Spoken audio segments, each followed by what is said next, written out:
Hello les investisseurs, j'espère que vous allez bien. Aujourd'hui on se retrouve à l'extérieur pour changer et du coup bienvenue sur cette nouvelle vidéo. Aujourd'hui on va parler d'immobilier pour changer et je vais vous dire la vérité comme quoi l'immobilier c'est pas ma passion et je vais vous dire pourquoi est-ce que c'est quand même très intéressant de faire de l'immobilier. Avant de rentrer dans les détails, je t'invite à t'abonner et à regarder sur Instagram ce qui se passe en cherchant Julien Malengo parce qu'il y a aussi pas mal de pépites immobilières de l'autre côté. Il y a aussi 4 PDF que tu peux télécharger au-dessous de cette vidéo. Le premier, c'est comment trouver une bonne affaire. Le deuxième, c'est comment investir à distance. Le troisième, c'est comment être sûr de faire une bonne affaire. Et le quatrième, c'est la meilleure stratégie pour dégager le maximum de cash flow. Rapidement et sereinement. Donc c'est du contenu gratuit et c'est totalement disponible, de valeur sûre, c'est mes meilleures stratégies. Donc n'hésite pas à télécharger tout ça. Alors parlons d'immobilier aujourd'hui. Effectivement, là, vous voyez, on est à la maison. Ça, c'est la terrasse dans laquelle on est en train de faire des travaux. La maison, c'est une ancienne ferme qu'on a rénovée. Donc c'est bien, ça permet un peu de comprendre la technique des travaux. Cette partie-là, c'est assez complexe parce que les travaux, comme c'est la résidence principale, on a plus tendance à les faire. Pour de l'investissement locatif, j'ai pas du tout tendance à le faire faire. Enfin si, j'ai tendance à le faire faire, c'est pas moi qui fais. J'espère que vous aurez une belle luminosité en face. Là-bas, on voit les Pyrénées normalement. Et donc, en fait, l'immobilier, moi, pour être honnête, c'est pas ma passion. Ma passion, c'est d'être là-bas dans les Pyrénées, faire du sport, être à l'extérieur. Mais c'est pas de gérer les locataires ou les colocataires, parce qu'il y a toujours des demandes, il y a toujours des petits problèmes.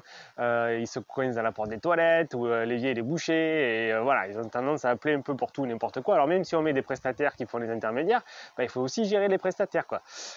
Et donc, quand on investit dans plusieurs endroits, dans plusieurs villes de France, il y a plusieurs prestataires. Il faut les coordonner. Ils sont tous plus ou moins matures, donc il faut les faire monter un peu en niveau, les déléguer.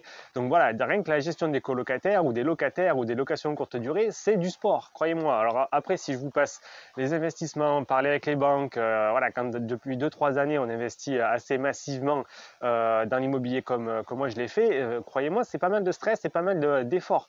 Sans parler des recherches, parce qu'il faut se taper les visites, le transport, donc c'est quand même assez actif, hein. Il ne faut pas croire que l'immobilier comme ça, c'est du passif. Ça sera passif quand tout sera en place et tout sera optimisé. Non, donc c'est pour ça que pour moi, ça reste beaucoup de travail, beaucoup d'efforts, mais très intéressant parce que ça permet au final d'avoir des revenus passifs qui vont arriver. Donc voilà, moi je le fais pas par passion, je peux pas dire que j'aime l'immobilier. D'ailleurs, je comprends pas vraiment ceux qui disent sur Internet que leur passion c'est l'immobilier.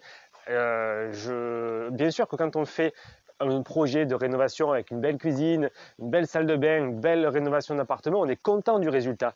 On est content d'avoir ajouté de la valeur. Mais bon, c'est pas forcément ma passion. Moi, je suis heureux de voir que j'ai ajouté de la valeur dans un appartement, mais c'est pas du tout ma passion que de dire que de m'occuper de ça, que de m'occuper de gérer les artisans, de gérer les mauvaises surprises ou les mauvais payeurs ou rappeler les locataires parce qu'ils sont en retard du paiement. Enfin voilà, ce genre d'activité-là, c'est pas du tout passionnant. Par contre, l'immobilier, c'est très intéressant parce que c'est un véhicule d'enrichissement qui est super puissant. Parce qu'au final, vous pouvez du coup emprunter du coup acheter sans apport.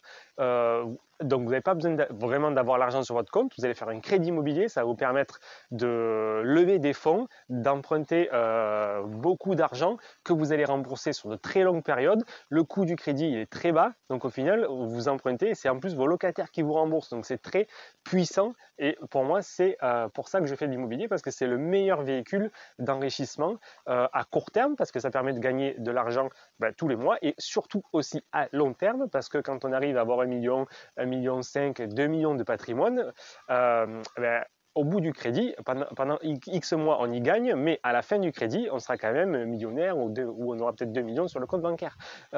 Donc, il n'y a pas plus puissant, il n'y a pas plus intéressant que cette stratégie-là, de mon point de vue, et ça vaut bien de faire quelques petites concessions quelques efforts pour mettre en place ce système-là. C'est un écosystème qu'il faut mettre en place et je suis totalement prêt à me battre et à faire ces efforts vu la puissance qu'il y a derrière. Voilà ce que je vais te dire aujourd'hui. J'espère que la vidéo t'a plu et puis si c'est le cas, il y en a plein d'autres où on parle d'investissement immobilier, comment faire de bonnes affaires et quelles sont les erreurs à ne pas faire. Donc je t'invite un petit peu à regarder ce qui se passe sur la chaîne et moi je te dis à très bientôt pour une prochaine vidéo. Bye bye.